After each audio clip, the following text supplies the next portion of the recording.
আশা করি আসসালামু আলাইকুম। আমি আশা করি আপনারা সঙ্গীতের আগে আমার কথা শুনবেন, এই জন্য আমি যদি শুনেন তাহলে বলবো, না হলে বলবো না। আপনারা কি আমার কথা শুনতে চান? আজকে এই দিনে আমরা সবাই একত্রিত হতে পারে আল্লাহ রাব্বুল আলামিনের কাছে আমরা শুকরিয়া জ্ঞাপন করি, যাতে আল্লাহ রাব্বুল আলামিন আমাদেরকে এই ধরনের কাজে আরো সম্পৃক্ত হতে উদ্বুদ্ধ করে এবং আমরা এখানে যেটা একত্রিত হয়েছি সেজন্য আমরা শুকরিয়া জ্ঞাপন করি। আলহামদুলিল্লাহ। সম্মানিত উপস্থিতি, আল্লাহ রাব্বুল আলামিন আমাদেরকে সৃষ্টি করেছেন অনেকগুলো কোরআনের বার্তার মাধ্যমে।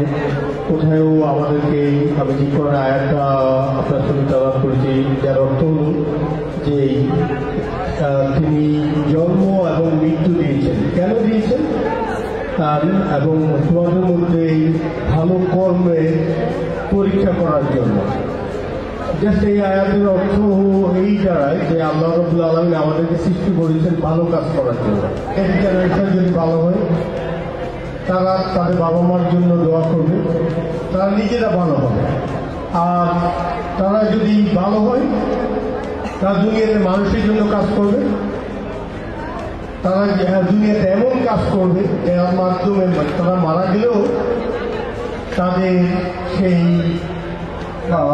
কিছু কর্মের কারণে তারা আল্লাহ সুবহানাহু ওয়া কাছে রিওয়ার্ডটা পাবে।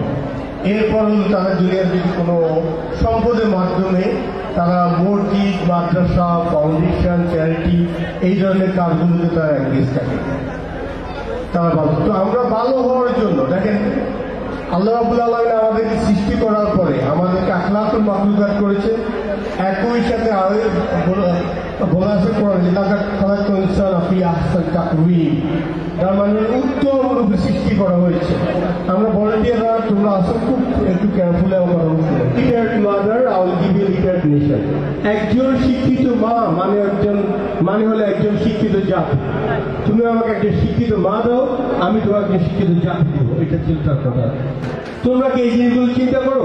এই যে ফেসবুক তোমাকে তোমার লাইফটা শেষ করে দিচ্ছে, আমরা অতীত ভুলে যাই, আমরা আমাদেরকে মানুষকে তৈরি করি না।